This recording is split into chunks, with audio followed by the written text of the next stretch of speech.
प्रातः क्लास चल रहा था 10/7/1967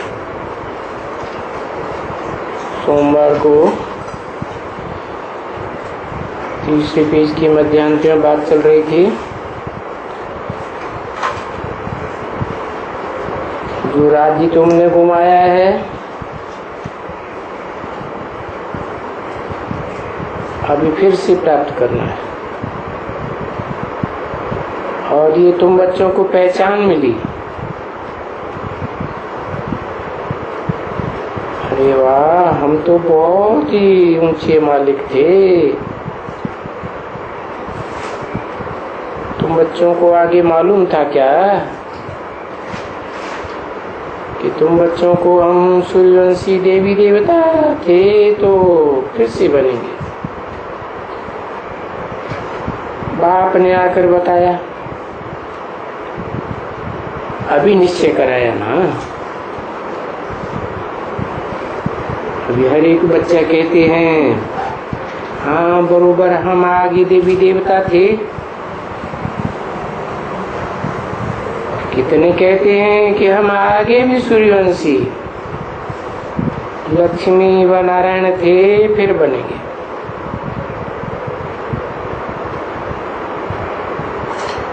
ये मुरारी भी कहते हैं ना,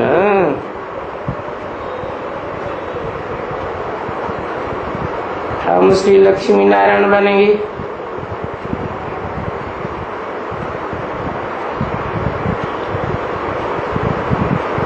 तो ये भी तो उनकी बुद्धि में आता है ना कि हम कल पहले भी लक्ष्मी नारायण थे फिर से बनेंगे।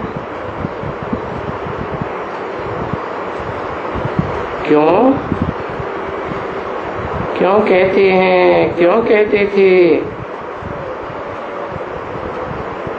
क्योंकि यहाँ तुम सत्यनारायण की कथा सुन रहे हो सच्चे सच्चे बाप के द्वारा।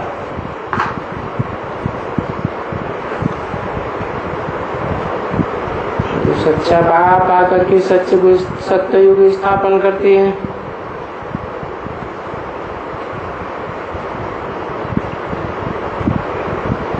सच्चे सच्चे हम सत्य नारायण बनेंगे। कहते हैं कि हम नर से नारायण कैसे बने, वो तो तुम अभी समझते हो ना। भक्ति मार्ग में तो वो झूठ सुनते थे कथा। अभी बाबा आकर के हमको राजयोग सिखलाते हैं और कायदे से सिखलाते हैं।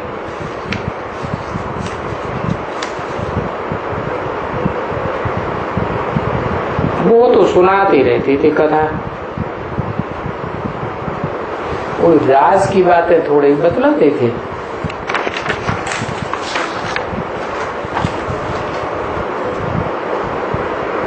भक्ति मार्ग में ऐसे ही चलता है। 10/7/67 की वाणी का 4था पेज। अभी तुम बच्चे जानते हो कि सामने ये लक्ष्मी नारायण खड़े हैं और हमको तो बाप टीचर सदगुरु मिला है। तो दुनिया में तो कोई मनुष्य को बाप टीचर गुरु नहीं कहा जा सकता। तो भक्ति मार्ग में सिर्फ पढ़ाइयाँ पढ़ाते हैं, पुरानी आखानियाँ सुनावेंगे। आखानियाँ सुनाते हैं ना एक दो को।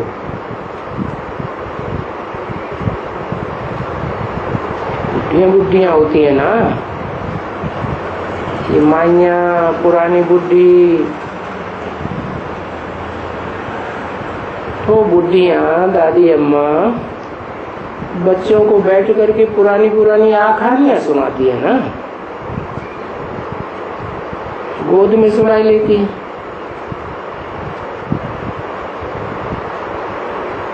तो बच्चे कहते हैं नानी अब हमको आखानी तो सुनाओ।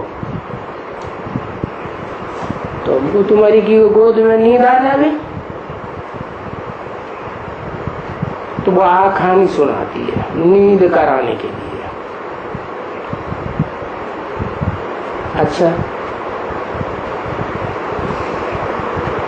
तुम बच्चों को भी ये बाप कहानी सुनाते हैं कि बिल्कुल ही तुम 21 जन्म के लिए विश्राम पावेंगे। वहां कोई मेहनत नहीं करनी पड़ेगी।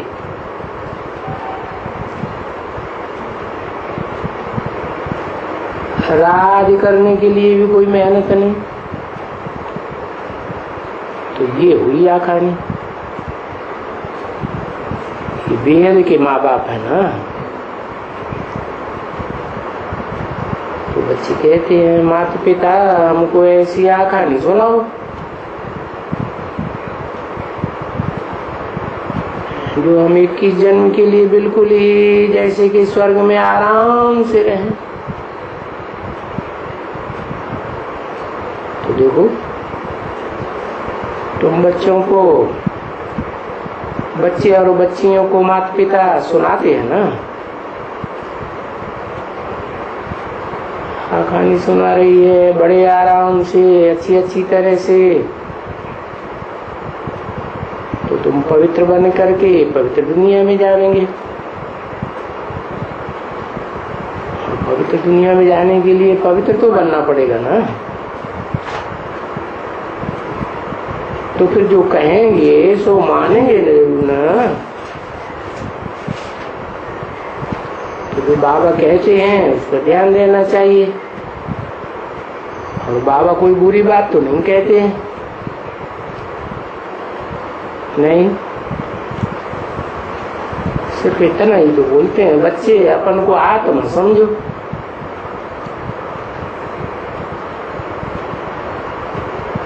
ये सच्चे समझते हैं तो बहुत राइट बात है।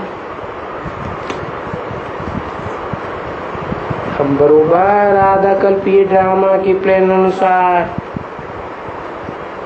हम रावण के राज्य में आधा कल्प देह अभिमानियों को रहे।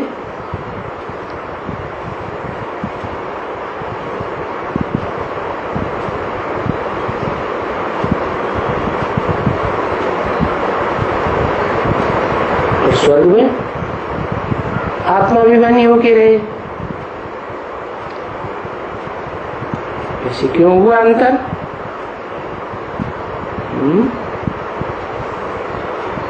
बाप आकर के आत्माभिमानी बनाते हैं तो हम आधा कल्प आत्माभिमानी रहते हैं।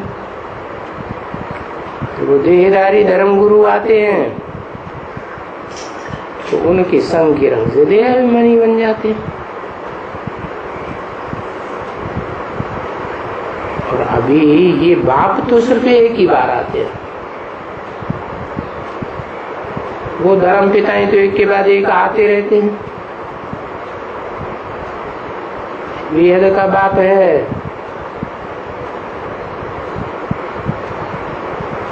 ये जो सीन चलती है ना ड्रामा में, ये नई दुनिया को पुरानी दुनिया को बदल करके नई दुनिया बनाना,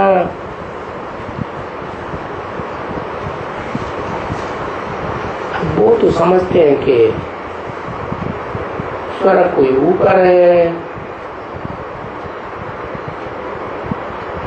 और राक्षस कोई पाताल में रहते हैं, नरक में रहते हैं। अरे नहीं, दुनिया तो एक ही है ना बच्चे। यही दुनिया नई नई सो फिर पुरानी बनती है।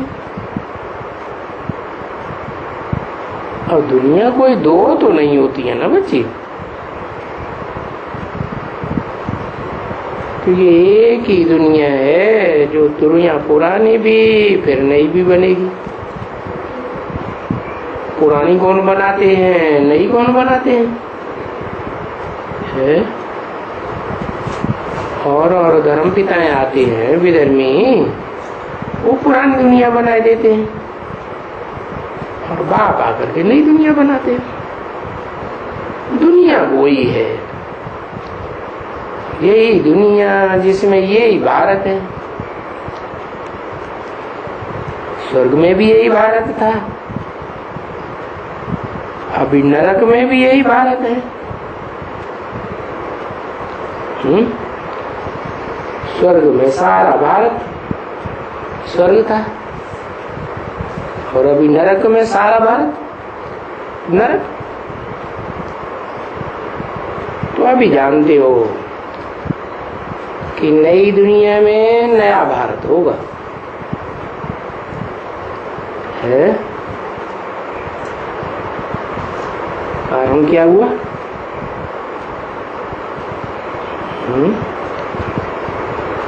कि बाप आकर के नई नई बातें सुनाते हैं ना, तो फिर नई दुनिया में नई बातें तुम सुनते हो तो देवी देवताएं बन जाते हो। द्वापर कलयुग में तो वही शास्त्रों की पुरानी बातें सुनाते रहते हैं। सुनाते हैं क्या? गीता का भगवान कृष्ण सब उल्टी उल्टी बातें। और तुम ये भी जानते हो कि नई दुनिया में तुम्हारी कैपिटल कहाँ होगी? यही जमुना का कंठ। उसको फिर परिस्तान कहते हैं।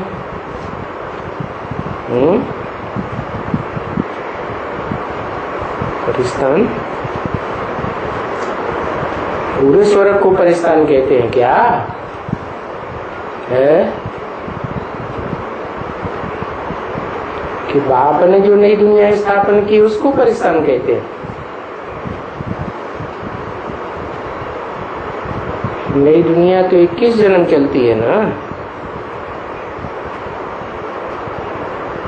तो 21 जन्मों में परिस्तान रहती है क्या? है? रहती है? अरे नहीं, ये ज्ञान योग के पंखों से उड़ने वाली परियों का स्थान तो यहाँ बनता है जब बाप आते हैं। फिर वहां कोई परिस्तान थोड़े ही कहेंगे। हाँ, स्वर्ग तो है, सुखी तो रहेंगे। वहां कोई ज्ञान योग के पंखों से उड़ेंगे थोड़े ही। यहाँ तो बाप आकर परिस्तान कहो, वैकुंठ कहो, स्थापन करते हैं। तो परिस्तान वहां कहा जाता है जहाँ ज्ञान योग के पंखों से उड़ने वाली परियां होती हैं, वो वहां रहती हैं। तो बच्चे, ये परियां जब वहां रहती हैं तो देखो वहां कितने राजाएं हुए हैं ब्यूटीफुल।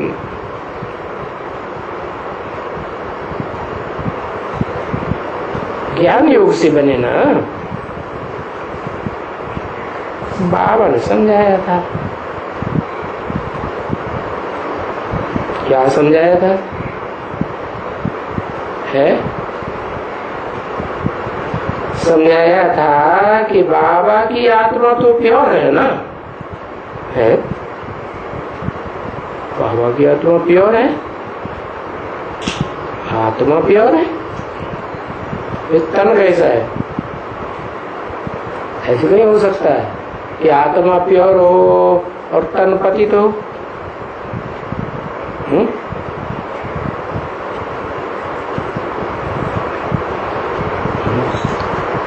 कौन बोला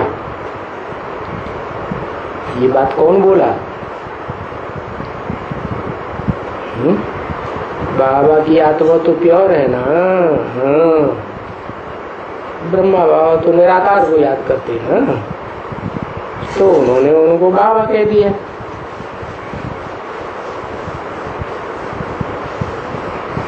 तो हुसैन हसीन हुए ना।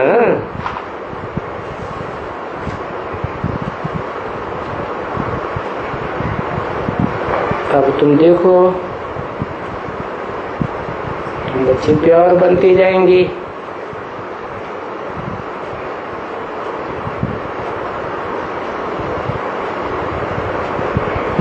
तुम्हारा शरीर कैसे मिलेगा?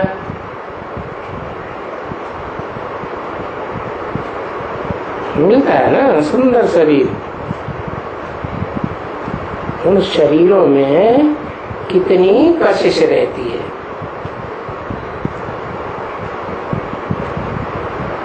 खिंचाव रहता है। क्यों? यहाँ के शरीरों में इतनी कशिश क्यों नहीं होती? वहां क्यों होती है?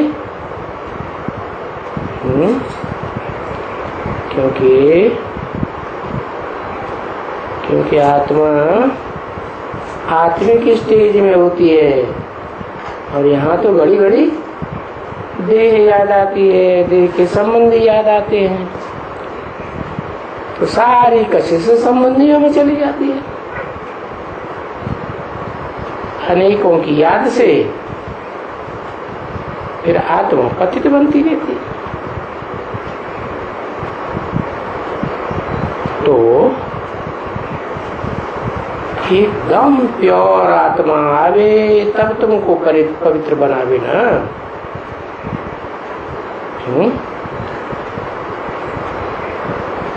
तो आइए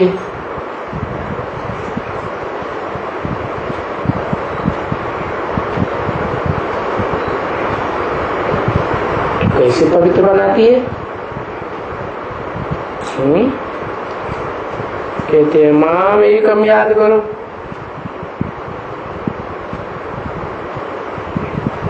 औरों को याद मत करो। तो वो आत्मा आती है ना, जिसको परमात्मा कहा जाता है।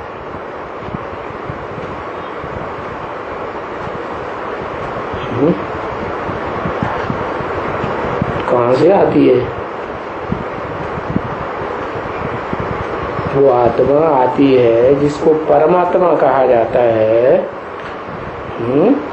उसके संग के रंग से, उसकी याद से तुम पावन बनेंगे। तो वो परमात्मा कब आती है? आत्मा है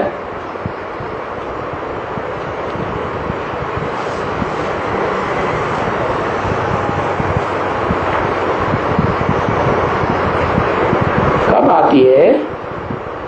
1976 में आती है, 1936 में आती है। अरे तीसरा कहेगा नहीं,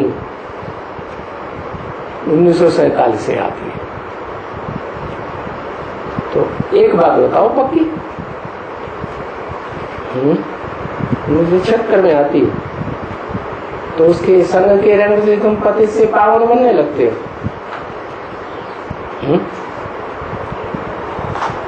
1936 में आती है परमात्मा की आत्मा।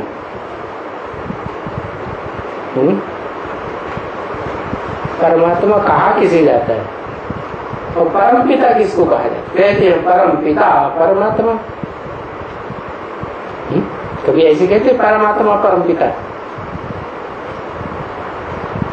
जैसे कहते शिव शंकर, ऐसे कभी नहीं कहेंगे शंकर शिव। क्यों ऐसे कहते? शिव है परम पिता, फिर परमात्मा। आदम वाली आत्मा परमात्मा है?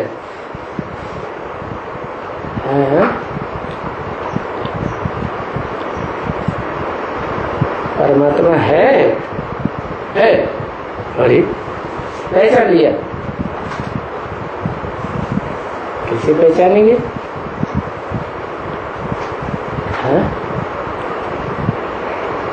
परमात्मा हीरो पार्टधारी, परम माने परम श्रेष्ठ। तो उसको पहचाना कब जाए? जब उसमें जोर से कशिश होने लगे।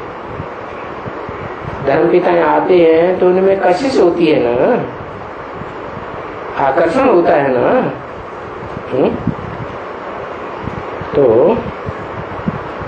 वो आत्मा आती है और पहचान क्या बताई उसकी?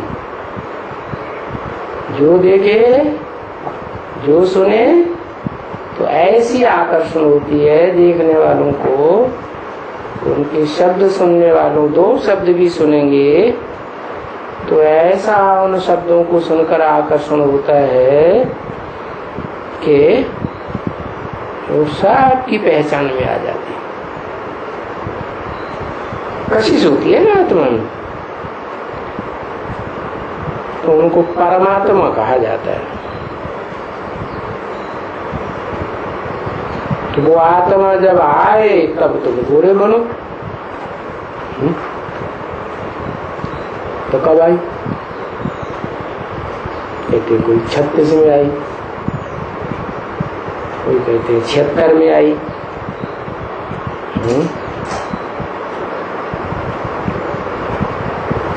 तो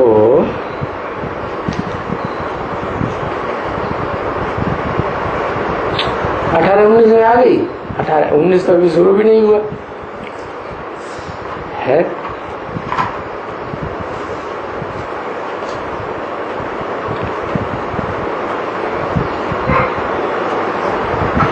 तो बाबा ने समझाया, किसने समझाया है? समझाया किसने? अरे कौन सी आत्मा ने समझाया? शिव ने समझाया, उनको बाबा कहा जाता है। बाबा ने समझाया कि मैं आता ही तुमको फिर से हसीन देवी देवता और पवित्र बनाने के लिए। निराकार साकार में प्रवेश करता है तो बाबा ही तो कहा जाता है। तो अभी उनका जो बच्चे जानते हैं वर्णन करना कि वो क्या है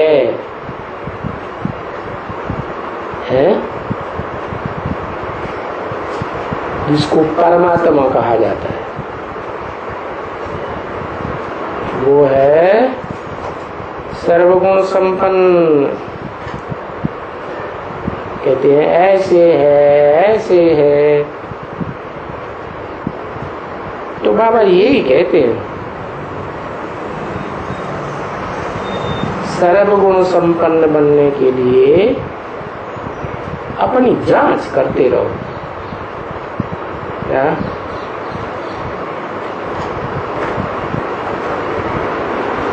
मेरे में कोई अवगुण तो नहीं है कुछ,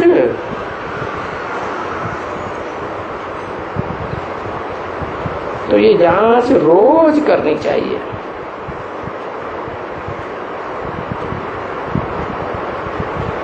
क्यों? क्या जांच करनी चाहिए? कि मैंने सारा दिन में ऐसे तो नहीं किया किसको जो कोई कहे इनमें ये अवगुण है, तो ऐसे आहिस्ते आहिस्ते करते करते कोई पढ़ाई तो पढ़ते हैं जरूर, टाइम तो जरूर लगता है। ऐसे एकदम गुण थोड़े ही आ जाएंगे।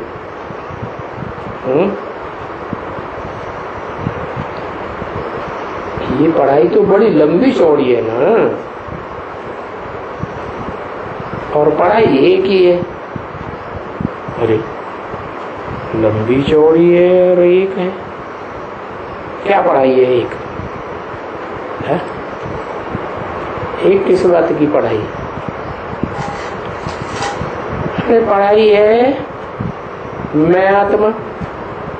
अरे मैं आत्मा तो ठीक, लेकिन कौन सी आत्मा? क्या ड्रामे में पार्ट बजाया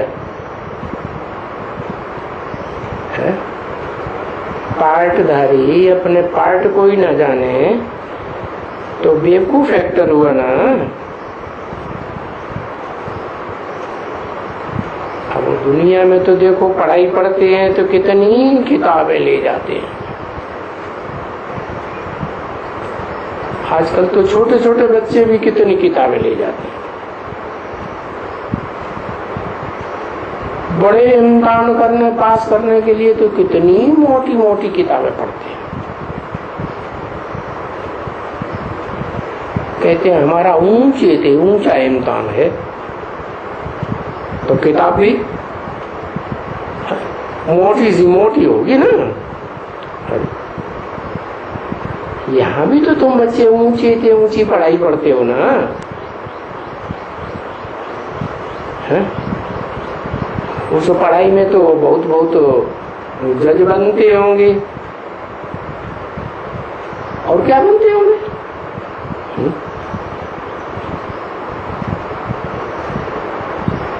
सुप्रीम कोर्ट के चीफ जस्टिस कोई बन गया, उससे ऊंची कोई पदवी होती है क्या? होती है क्या? क्या पदवी होती है? राष्ट्रपति तो आज चढ़े कल उतार दिए गए, उनकी क्या पदवी? राष्ट्रपति पक्का जिंदगी में रहेगा? है? कोई नहीं रहता। हाँ, एक राजाओं का इंद्र प्रसाद था। क्या था? राजाओं का इंद्र।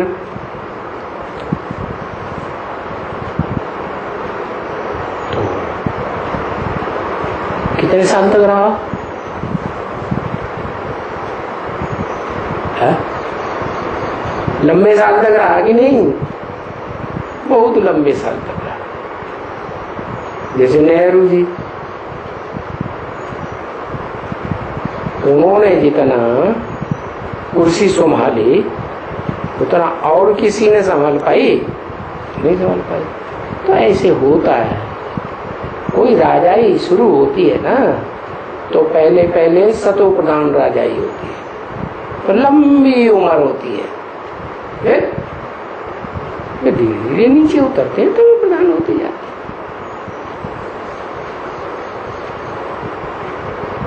अब बात है यहाँ ऊंचे इम्तिहान और पढ़ाई की। उनका तो होता है चीफ जस्टिस बनना, उनकी तो ऊंची पढ़ाई पढ़ी, चीफ जस्टिस बन गए। अब फिर ये चीफ जस्टिस कोई एकदम तो नहीं बन जाते हैं, कोई बनते हैं नहीं। पहले छोटे जज बनेंगे, फिर उनकी तरक्की होगी, फिर अच्छा काम निकलेगा, अच्छा रिजल्ट निकलेगा, तो उनको ऊपर चढ़ाते रहेंगे।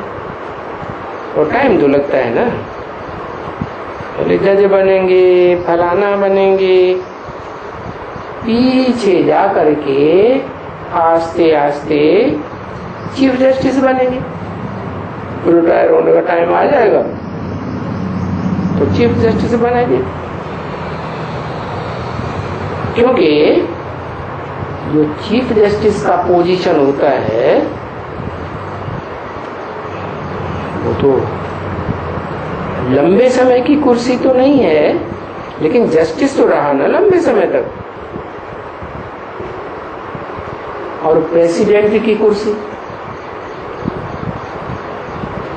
दोनों की पोजीशन मानी तो एक जाती है ना।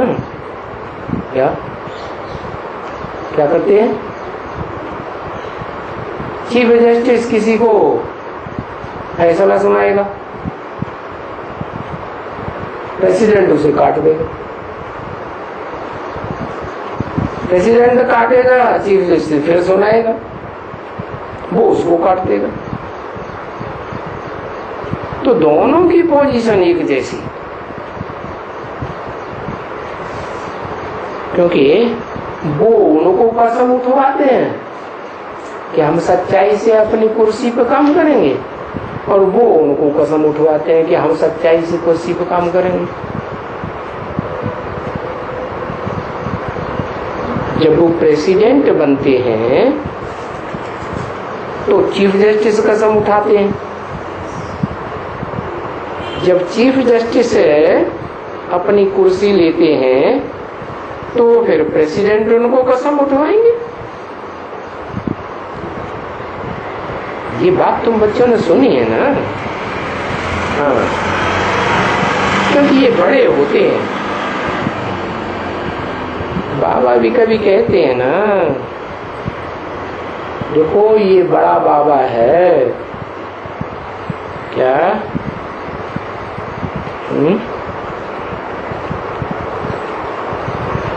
कौन बड़ा बाबा है? किसको कहा?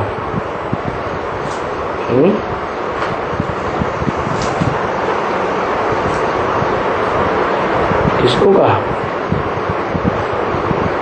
ब्रह्मा के मुख से बोल रहे हैं। फिर देखो कैसे देखेंगे? इन आंखों से देखेंगे क्या कि ये बड़ा बाबा है?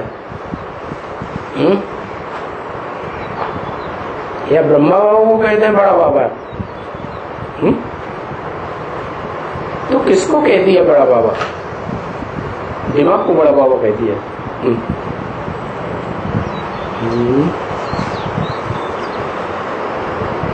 ये बाबा है, ये शिव बाबा जैसे मालिक है। काहे का मालिक? जैसे क्यों लगा दिया? काहे का मालिक है? विश्व का मालिक, फिर जैसे क्यों लगा दिया?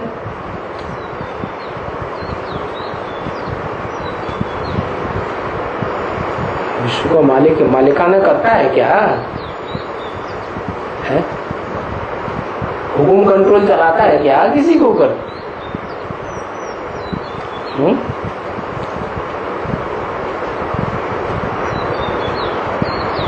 तो ऐसे नहीं है कि ये कोई इस दुनिया का मालिक है। नहीं, तो मनुष्य समझे कि परम पिता परमात्मा तो उसे दुनिया का मालिक है।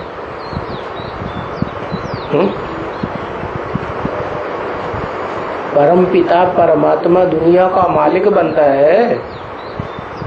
जिसको कहते हैं परम पिता, वो तो है शिव, वो मालिक बनता है दुनिया का। वो तो जिसमें प्रवेश करते हैं उसको भी आप समान बनाता है कि मालिकाना दिखाता है? तो देखो, बाप मालिक है,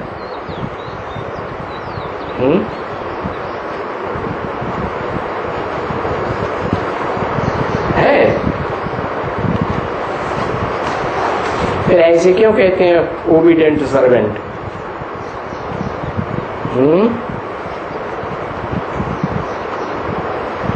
बुधाओं को मालिक बनाते हैं, तो मालिक फिर किसको कह दिया है? मालिक बनते थोड़े ही हैं। तुम कहेंगे, तुम कहते हो कि मालिक है इस दुनिया का, लेकिन क्या मालिक होता है?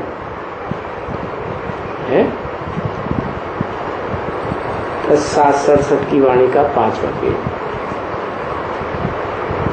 अरे वो तो तुमको मालिक बनाते हैं ना, खुद मालिक बनते हैं क्या?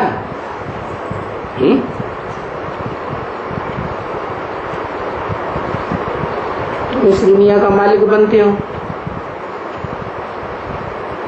तो देखो कितनी बुरी बुरी बातें बताते हैं। जो कहते हैं बाप मैं तुमको गुह्य बातें, बड़ी समझने लायक बातें बताता हूँ। क्या कि मैं जिसमें आता हूँ उसको तो आप समान बनाता हूँ। तो मैं राजा ही करता हूँ क्या? तो आप समान बनाएगा तो वो राजा ही करेगा, हैं? वो भी नहीं करेगा। बच्चों को लायक बनाते हैं। तो ये मनुष्य लोग हैं जो गाते रहते हैं क्या कि परमात्मा तो दुनिया का मालिक है, लेकिन क्या परमात्मा दुनिया का मालिक बनता है कि तुम बच्चों को बनाता है? तुम बच्चों को बनाता है। हाँ,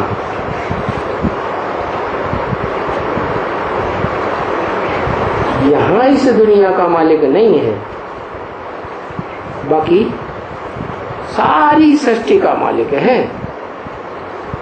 क्या कहा है? कौन? परमात्मा।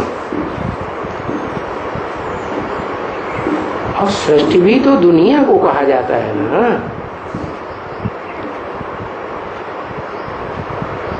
दुनिया भी कहा जाता है और विश्व भी कहा जाता है। क्या कहा जाता है? विश्व भी कहा जाता, दुनिया भी कहा जाता। विश्व तब कहते हैं जब विश्व धर्म आ जाए, सारे ही धर्म इस सृष्टि पर आ जाए, तो विश्व कहा जाता है।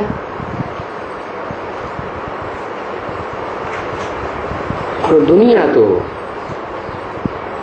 सतयुग में भी दुनिया तो नहीं कहेंगे, है?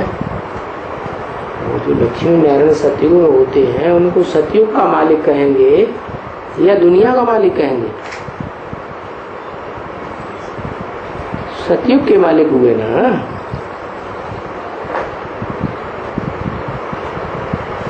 विश्व तो कहेंगे नहीं। तो ये कोई को मालूम है जो माँ बोलते हैं और बाप समझाते हैं।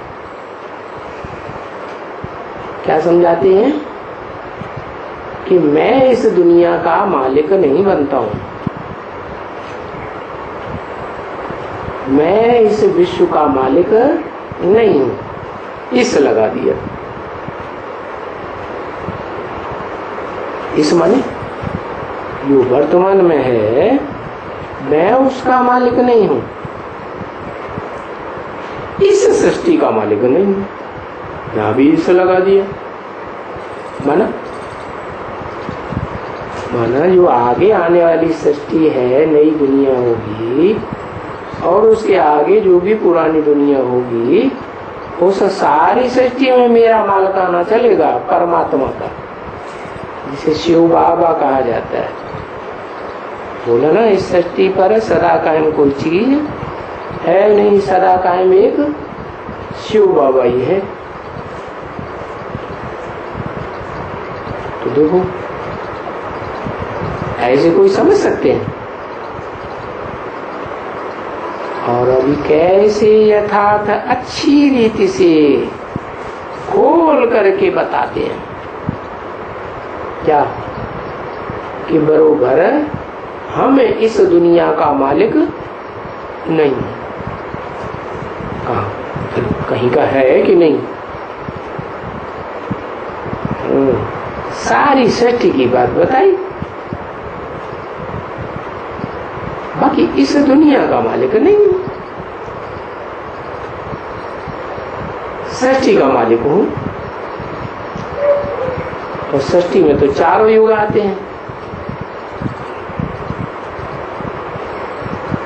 बराबर हम नहीं है। यहाँ तो तुम बनते हो, तुम मालिक हो, तुम मालिक बनते हो और फिर सृष्टि का राज में विश्व का भी मालिक बनते हो। नंबरवार पुरुषार्थ अनुसार। पीछे क्या होता है? पीछे देखो, राजा ही गवाही देते हो।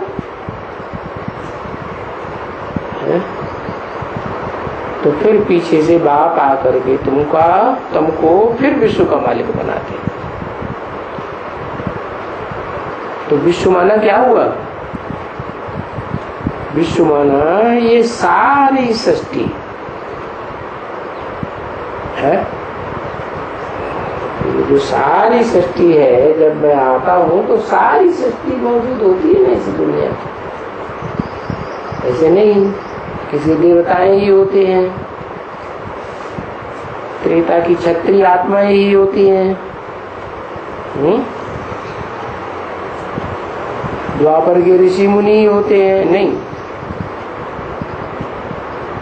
सारी दुनिया मौजूद होती है।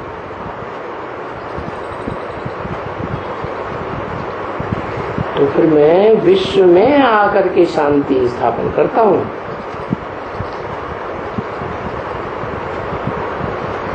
तो इसको कहा जाता है विश्व, सृष्टि, दुनिया वगैरह, इसको कहा जाता है। और मूल वतन को तो ये अक्षर नहीं देंगे ना, दुनिया, सृष्टि। वहां सृष्टि होती है क्या? सृजन कार्य होता है क्या? बच्चे पैदा किए जाते हैं क्या? नहीं।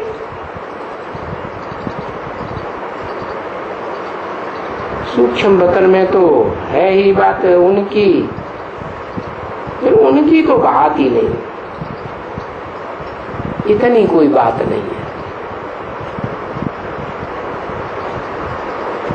और फिर वो तो है ही मूल वतन, वहां से तुम यहां आते हो।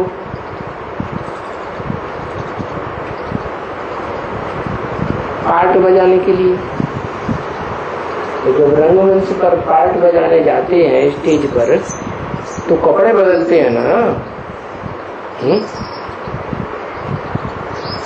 वो घर वाले कपड़े पहन के पार्ट बजाते हैं नहीं? और यहाँ तो तुम्हारा घर ही ऐसा है आत्माओं का कि वहां कोई कपड़ा तो होता ही नहीं है?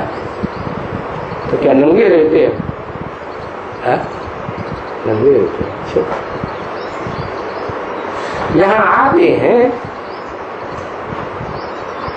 यहाँ आकर के 84 जन्म में 84 का चक्कर लगाते हैं, फिर वहां जाते हो।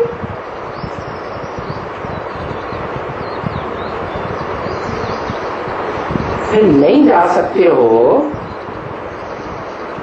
कोशिश तो करते हैं जा रहे हैं, फिर नहीं जा सकते हो तो बाप को आना पड़ता है। वो लोग कहते हैं ना, कार निर्वाण गया महात्मा बुद्ध, कहते रहते हैं, गया थोड़ी। वो गया होता तो अपने फॉलोअर्स को भी ले जाता। तो सब यही जन्म मरण के चक्कर में आते रहते हैं। कोई भी धर्म पिता हो, बड़े से बड़ा धर्म गुरु हो, कोई भी इस दुनिया को छोड़ करके नहीं जा सकता अपनी इच्छा से। तो फिर बाप को आना पड़ता है। किस लिए आना पड़ता है? ये बात समझाने के लिए। क्या बात समझाने के लिए? कि तुम वहां से बिंदु आत्मा आए थे, निराकारी आत्मा आए थे, और यहाँ तुमको देहवान बढ़ गया।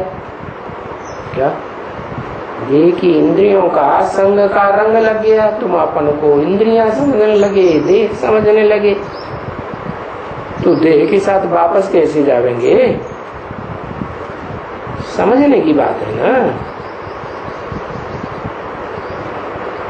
तो यहाँ इस सृष्टि पर आते हो तो यहाँ बीच में आकर सब बातें भूल जाते हो।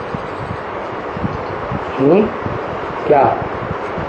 कि भाई नंगे आए थे तो नंगे ही वापस जाएंगे।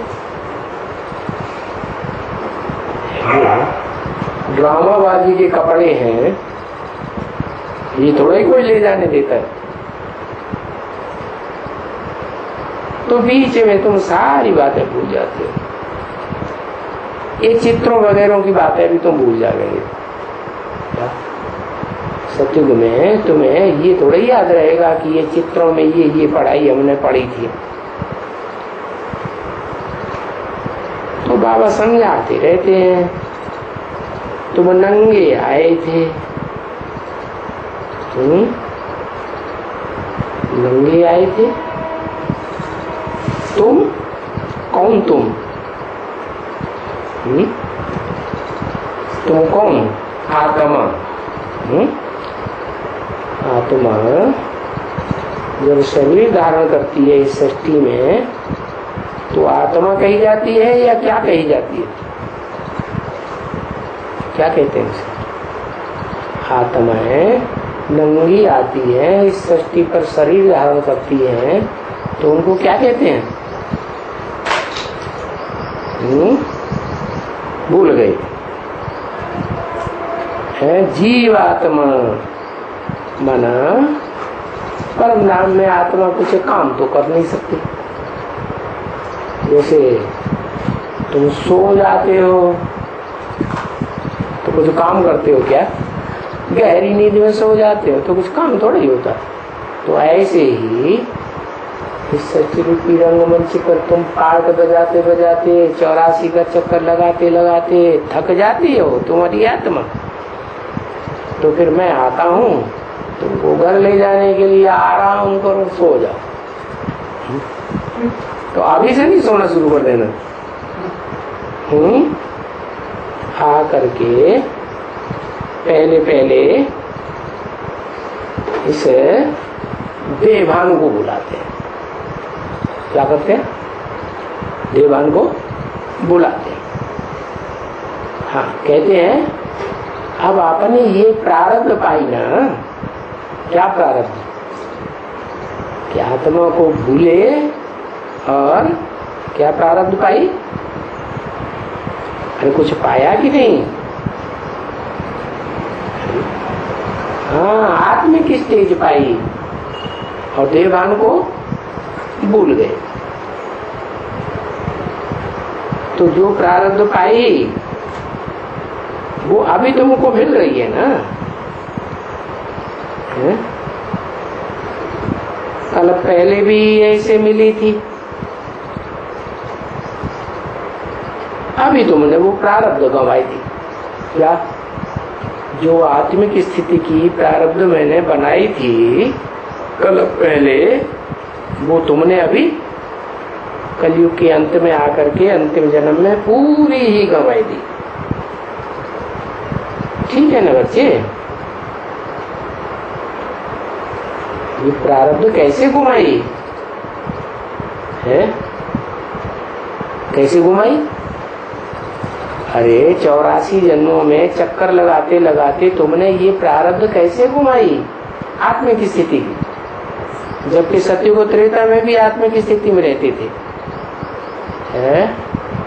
हाँ, देह अभिमानी धर्म पिताओं के संग के रंग में आए तो ये आत्मिक स्थिति भूल गई। तो ये सब बातें बाप बेटा अच्छी तरह से समझाई रही है। अब फिर से तुम बच्चों को पुरुषार्थ कराता हूँ। किस बात का? किस बात का पुरुषार्थ? पहला पहला अपन को आत्मा समझो। उस प्रारब्ध के लिए तुमको पुरुषार्थ करना पड़ता है ना। जो प्रारब्ध तुमने गंवाई दी है, और गंवाई किससे है?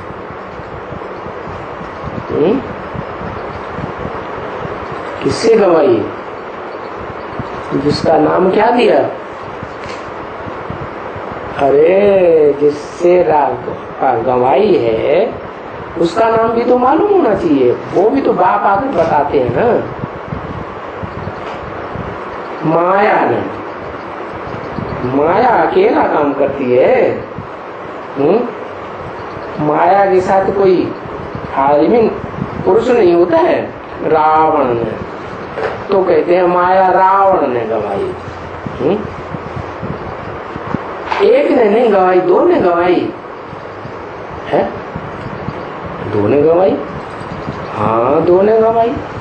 इसीलिए तो रावण का चित्र बनाते हैं, दिखाते हैं ना। रावण के 5 मुख, काम, क्रोध, लोभ, मोह, अहंकार। तो कौन कौन से मुख हैं? अरे मुख बनाया, चित्र बनाया तो कोई चरित्र करने वाला भी होगा ना। तो कौन है 5? बता। जो भी बता दे तो है।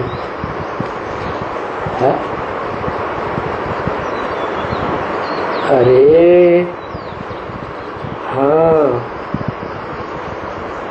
प्रकृति के 5 रूप, पृथ्वी, जल, वायु, अग्नि, आकाश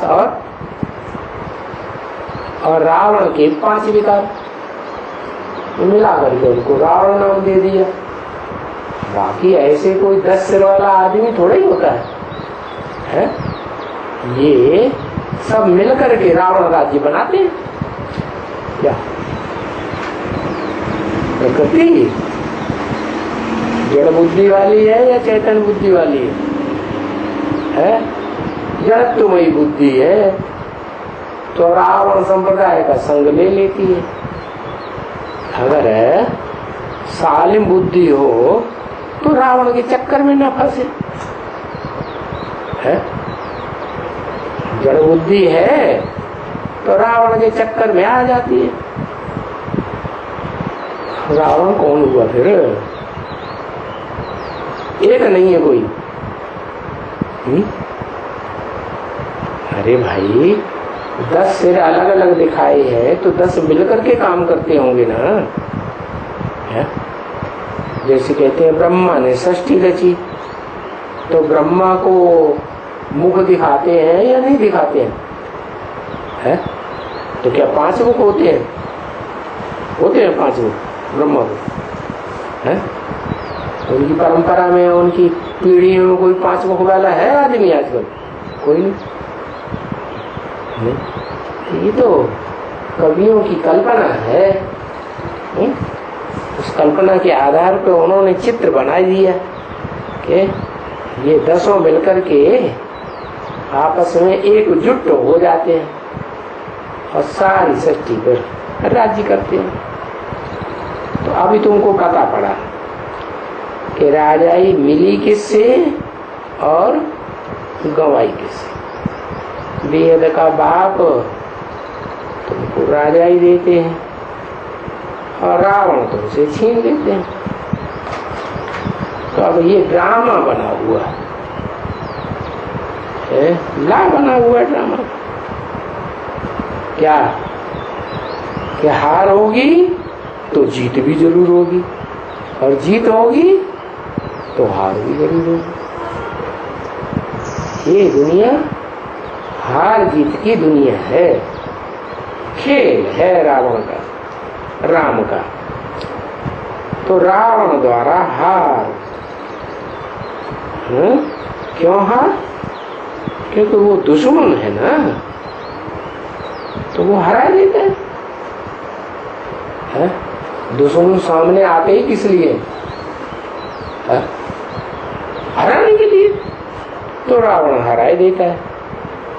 तो कौन कौन मुख आए दुश्मन बन के? रावण बन करके। उनके मुखिया के तो नाम बता दो।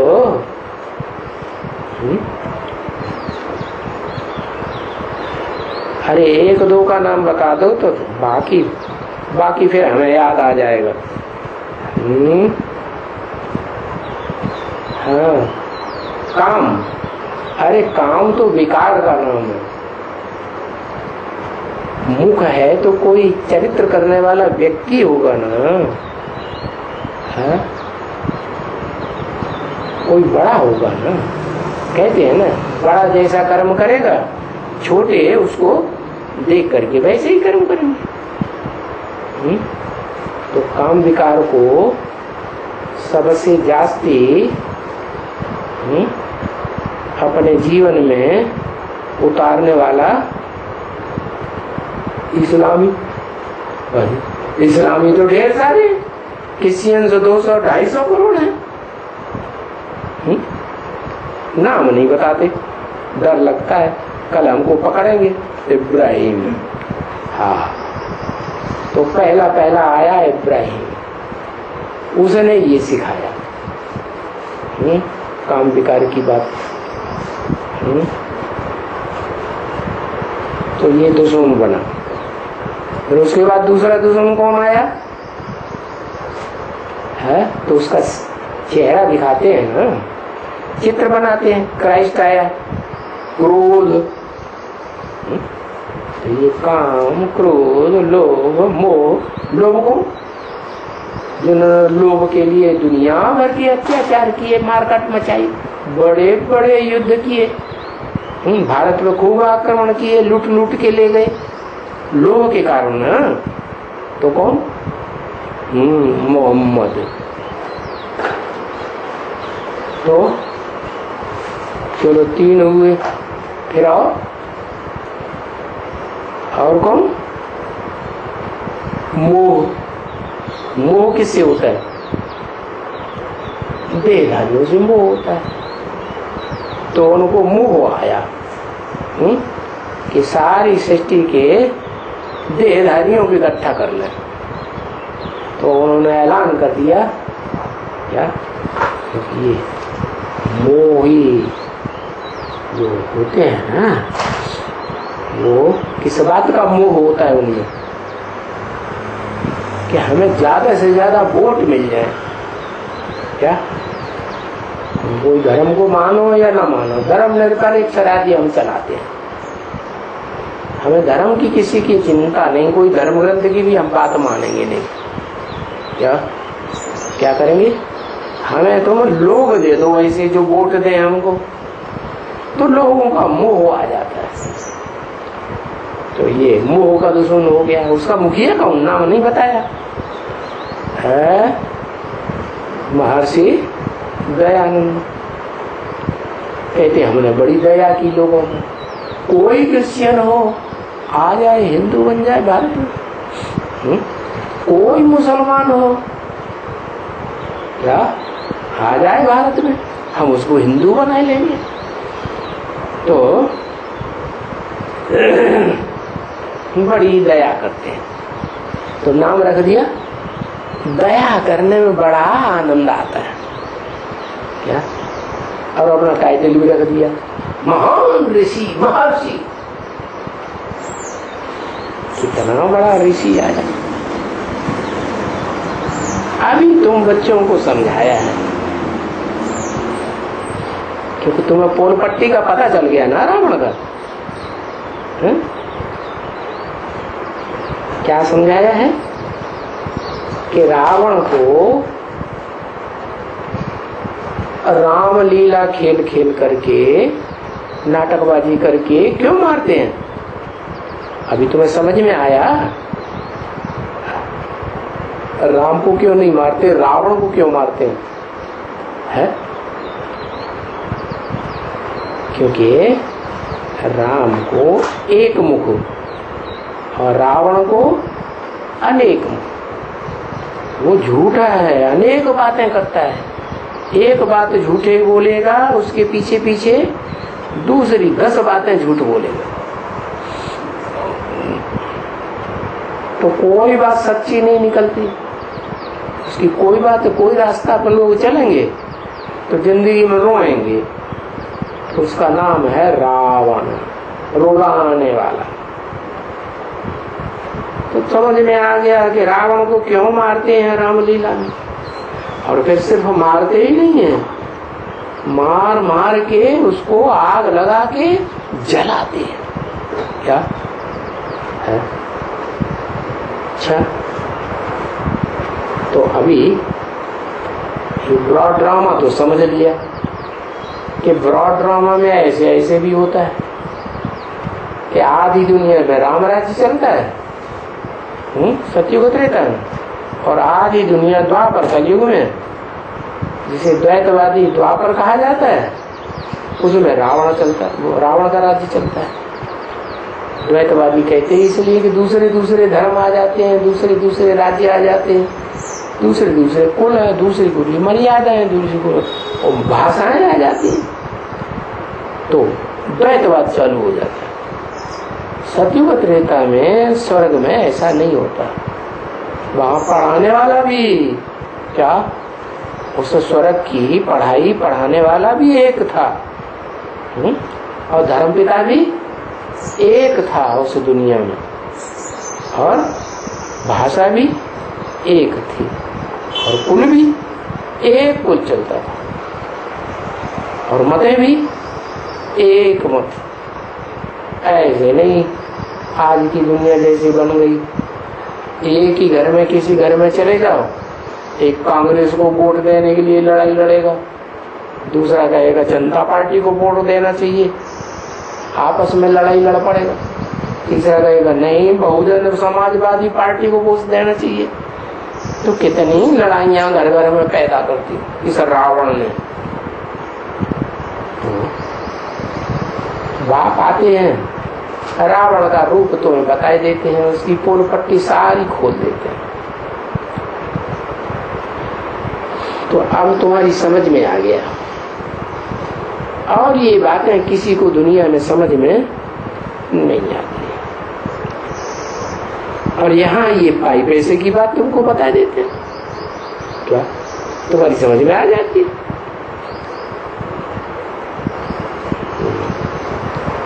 ओम शांति।